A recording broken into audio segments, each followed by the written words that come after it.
প্রচণ্ড শীত ও ঘন কুয়াশায় রাজবাড়ীতে বোরো ধানের বীজতলা নষ্ট হচ্ছে। গত কয়েকদিন বৃষ্টির মতো কুয়াশা পড়ায় ক্ষতির আশঙ্কা করছেন কৃষক। এ নিয়ে আমরা আরো খবর জানবো। বিস্তারিত জানাতে রাজবাড়ী থেকে সরাসরি যুক্ত হবেন সহকর্মী মিঠুন গোস্বামী।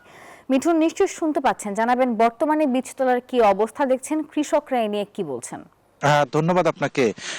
যেহেতু কৃষিপ্রধান জেলা রাজবাড়ী, বোরো ধানের আবাদ প্রতি বছরই এই জেলায় প্রায় 12 থেকে 13 হাজার হেক্টর জমিতেই বোরো ধানের আবাদ হয়ে থাকে। ইতিমধ্যেই কিন্তু বোরো ধানের যে বীজতলা, সেই বীজতলায় কিন্তু বীজ ফেলেছে কৃষকেরা। তবে কয়েকদিনের যে ঘন কুয়াশা এবং যে ঘনত্ব বা বৃষ্টির মতো করে এই কুয়াশা পড়ছে, যার কারণে কিন্তু প্রতিটি বীজতলায় কিন্তু ক্ষতিগ্রস্ত হচ্ছে। আমরা কৃষকদের সঙ্গে কথা বলেছি, কৃষকরা আমাদেরকে জানিয়েছে যে কৃষি বিভাগ আসলে তাদেরকে পরামর্শ দিচ্ছে যাতে করে এই যে বীজতলা, সেই বীজতলাটি যাতে ঢেকে রাখা যায়। দিনের বেশিরভাগ গভীর রাতে যেমন যে কুয়াশা পড়ছে, যার কারণে কিন্তু তারা সারা রাতই এভাবে ঢেকে রাখছে। একটু রোদ হলেই মূলত এটি খুলে দেওয়া হয়। যেহেতু আজ কয়েকদিন ধরে রোদের দেখা নেই, যার কারণে কিন্তু প্রায় সব সময়ই কিন্তু এভাবে ঢেকে রেখেছে বীজতলা।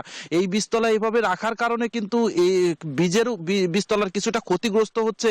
তবে কুয়াশা পড়লে বীজতলাগুলো লাল হয়ে যাচ্ছে, যার কারণে কিন্তু এটি অনেক সময় মরেও যাচ্ছে, এমনটি কিন্তু আমরা কৃষকদের সঙ্গে জানতে পেরেছি। তবে কৃষি বিভাগ আমাদেরকে জানিয়েছেন যে আসলে বীজতলার যে বীজগুলো কিন্তু ইতিমধ্যেই অঙ্কুরোদ্গম হয়েছে এবং বড় হয়ে গেছে, যার কারণে কিন্তু যে ক্ষতির কথা বলা হচ্ছে সেটি কিন্তু ক্ষতি হচ্ছে, তবে অনেকটাই কিন্তু কম হচ্ছে। যার কারণে কিন্তু যে আবাদ, সেই আবাদে তেমন প্রভাব পড়বে না, এই বিষয়টি তারা আমাদেরকে নিশ্চিত করেছে। তবে কৃষকরা বলছে যে আসলে এই রকম যদি আর কিছুদিন চলতে থাকে, তাহলে কিন্তু তাদের যে বীজতলা, সেই বীজতলা ক্ষতিগ্রস্ত হবে এবং তাদের যে উৎপাদন, সেই উৎপাদনের লক্ষ্যমাত্রাও ব্যাহত হবে। মূলত এতটুকুই ছিল আমার কাছে রাজবাড়ী থেকে বোরো আবাদের বীজতলা সর্বশেষ তথ্য। ফিরছি স্টুডিওতে। মিঠুন, ধন্যবাদ আপনাকে।